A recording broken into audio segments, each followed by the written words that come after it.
সরকার পদত্যাগের দাবিতে এক দফা, গণহত্যার বিপরীতে দাঁড়ানো দেশ যেন জ্বলন্ত আগ্নেয়গিরি, কেবল অগ্ন্যুৎপাতের অপেক্ষায়।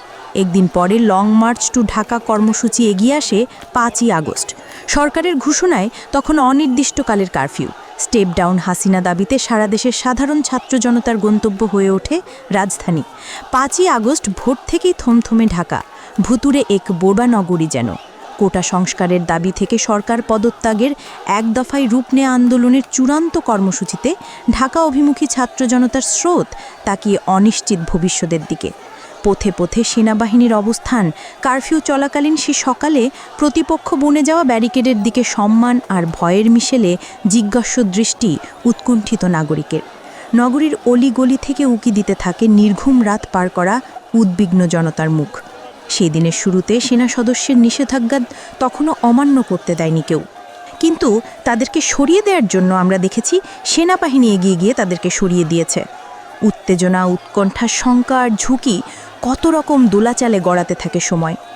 বিভিন্ন স্থানে ধীরে ধীরে বিদ্রোহী জনতার আনাগোনা বাড়তে থাকে। মার্চ টু ঢাকা কর্মসূচির কেন্দ্র ছিল যে শহীদ মিনার, সকাল 8টার পরপরই কিছু সংখ্যক ছাত্র জনতা সেখানে জড়ো হওয়ার চেষ্টা করেন।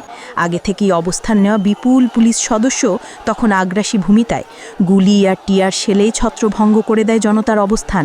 বেলা 10টার পর পুরান ঢাকা থেকে রাজনৈতিক দলগুলো শত শত কর্মী চানখারপুর নিমতলী এলাকায় জড়ো হয়, কিন্তু শহীদ মিনার থেকে ঢাকা মেডিকেলের সামনের দিকে গুলি করতে করতে এগিয়ে আসে হন্তারক পুলিশ। জনতার প্রতিরোধের রণক্ষেত্রে পরিণত হয় চানখারপুর এলাকা। আর্ম পুলিশ ব্যাটারিংয়ে মুখোমুখি বিক্ষোভ ধরা, গুলি গুলি আর গুলি। 5ই আগস্টের দিনেই কেবল চানখারপুলে পুলিশের প্রাণঘাতী অস্ত্রে প্রাণ যায় শহীদ আনাজ সহ 6 জনের। ততক্ষণে নানা তৎপরতাও শুরু হতে থাকে রাজনৈতিক মহলে। জনতার নেপথ্যে থাকা রাজনীতির সব কুশীলবদের তৎপরতায় কি করে মিলবে সংকটের সমাধান, সেই উপায় খোঁজা শুরু হয় অন্যদিকে। প্রগতি সরণিসহ বিভিন্ন পয়েন্টে সেনা সদস্যের অবস্থান আরও মজবুত করে। ওদিকে রামপুরায় ভিড় বাড়ে।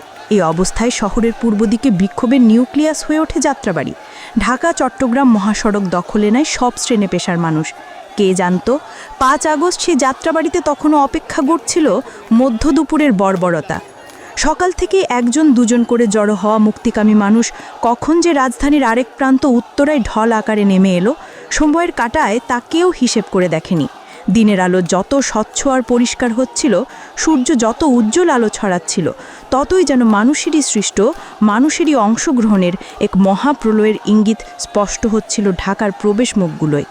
5 আগস্ট বেলা 11টার আগ পর্যন্ত ধীরে ধীরে আওয়ামী লীগ সরকারের পদত্যাগের দাবিতে রাজধানীর ভেতরে আর চারপাশে এক হয়ে পথে নামা মানুষের উপস্থিতি বাড়তে থাকে। কিন্তু জনতার মূল বাধা ছিল তখনও পথে পথে সেই সাজোয়া আর সশস্ত্র সেনাবাহিনী। অদ্ভুত রসায়ন যেন।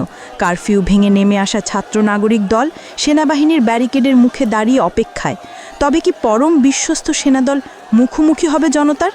কিন্তু সব শঙ্কা দূরে ঠেলে একসময় পরস্পরকে আলিঙ্গন করে নেয় সৈনিক জনতা। বেলা 11টার পর বন্দুক নয়, যেন গোলাতের তোড়া হাতে কুচকাওয়াজ করতে করতে সেনাবাহিনীর ব্যারিকেড সরে যায়। উত্তাল জনতা সুনামি ঢেয়ে আসে ঢাকার রাস্তায়।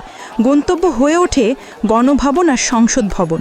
কিন্তু সেই বাধাহীন ব্যারিকেড পার হওয়ার পরেও আছে বেদনার মহাকাব্য, আছে শোকের আর্তনাদার। দুপুরের পর যাত্রাবাড়ি থানা ঘিরে ঘটে নির্মম গণহত্যা, আর আশুলিয়ায় নারকীয়ভাবে পুড়িয়ে মারা হয় 6 জনকে। 36 দিনের গণ অভ্যুত্থানে সরকার পতনের আনন্দের মধ্যেও 5ই আগস্টের এসব হত্যা আন্দোলনের বিষণ্ণতার মন খারাপের উপলক্ষ্য।